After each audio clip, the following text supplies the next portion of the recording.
Gotten a lot of rain again today. You think I'm kidding? Check this out. These are drowning in that water. Look at it, all the way to the rim. Right there. Check it out. Over here too. One of my summer goals is to replant these in planters that will naturally drain. So I'm not doing this every single day, because every day it gets that full, believe it or not. Those lilies out there that need to be replanted have been sitting in those same planters for probably 3 years now. I dug them up from the backyard. They were out in the backyard, and my goal was to replant them in a pretty planter and put them out here in the front yard so they can bloom and be seen by, people out front, because not many people go in the backyard, just me. I'm back there with Bridget and our dogs. So the plan was to replant them permanently in the ground out here, and that hasn't happened yet. I want to say 3 years, and I keep using the same old excuse of I'm just too busy. And hang on, I got something in my tooth. I think it was a piece of pepper. I was peppering some onions and peppering some peppers today. We're having fajitas tonight. I'm making Bridget a delicious steak fajita. I'm going for a vegetarian option myself personally, but I was sampling some of the fajitas, and pretty good. Nothing better than a roasted or sauteed onion and pepper combo with a lot of hearty, meaty black pepper. But anyway, where was I? Planters! For 3 years, waiting to do our replanting those wonderful little lilies, and they always seem to come back, even though I've been neglecting them for the past 3 years. They come back. The big grasshoppers that come back, they gnaw them down to the root or to the bulb, but somehow they spring back every spring. And they stay that way until, to the end of summer. Then they kind of go back into the ground, and then winter comes around, then spring comes around again, and they pop back up, and they make lilies, and they're Easter lilies is what they are, spring lilies. So, and I say that because I was watching some YouTube people today while it was raining on the couch, kind of killing time between chores. And there's a guy I've been following. His name is Ron Van Life, and he's this guy he's been living out of his van. He bought this like mid-1980s. If you're familiar with regional Orlando history, there was a guy named Artie Grindle. Remember Artie Grindle?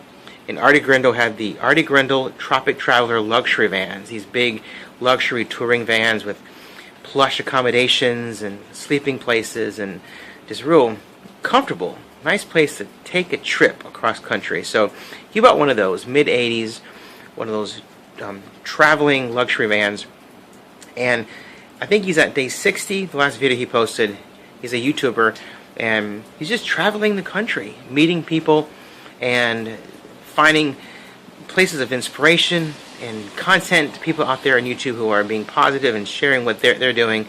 So I'm a big fan of his. So he posted 2 new videos recently, and one of them when he was at this RV or this traveling van, this kind of nomad conference at the Jellystone campground. If you're familiar with Yogi Bear and all them, Jellystone, I think it's Jellystone. But anyway, there was a guest speaker at this conference he was at who talked about what it means to be too busy.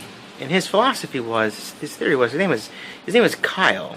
I want to say Kyle Kesterson was his name. He was the keynote speaker at this conference. And he said, we say we're too busy, but what that really means is that thing that we're dismissing, that we're too busy for, is not a priority at all. And we can't think about that. It's like, you know what? In essence, he's right. They could definitely, instead of sitting my bottom on the couch watching YouTube videos, I could have been replanting those planters in a heartbeat. But it is a priority when it's, I don't know. I want to say it's a priority, but in that philosophy, then I guess it isn't for me. Because I think I take for granted that they're always going to be there. I can neglect them another summer, because they'll get eaten by the big grasshoppers, and they'll spring back, right? So I think the lesson that I learned from today, from watching him, is kind of very humbling that, okay, maybe my little lilies out there or my very cluttered garage is not really a priority at all, because I kind of take for granted that it's always going to be here. I can always do it tomorrow. I can always do it next week. I can always do it next summer.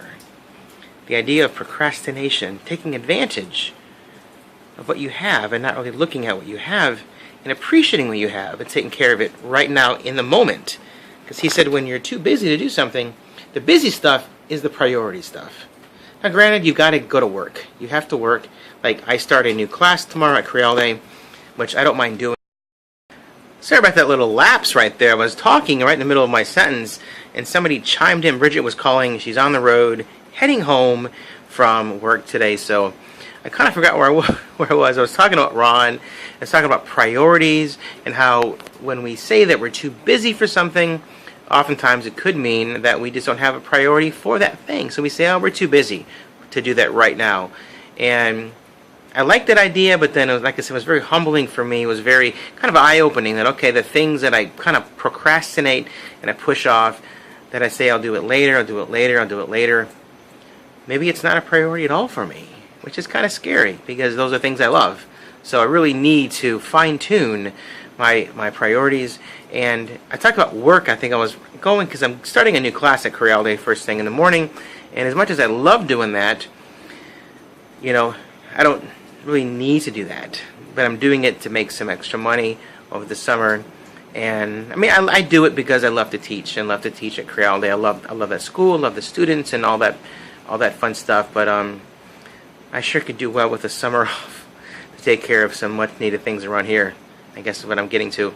But sometimes you need to generate income to make your bills and all that kind of stuff. But so I guess it's a fine balance, isn't it? It's a fine balance between setting priorities and making sure that you're not too busy to take care of those priorities and not to dismiss those things that are important to you. Right? Because let's face it, we only have one ride on this big merry-go-round called life. Right? As what's her face? As Aunt B said one day on the Andy Griffith Show, we ain't no spring chickens anymore, right? So anyway, thanks for watching. That's my little tidbit. Something that's been kind of rumbling through my imagination today as I was sitting here rumbling through the priorities and chores here at this house that need to get done.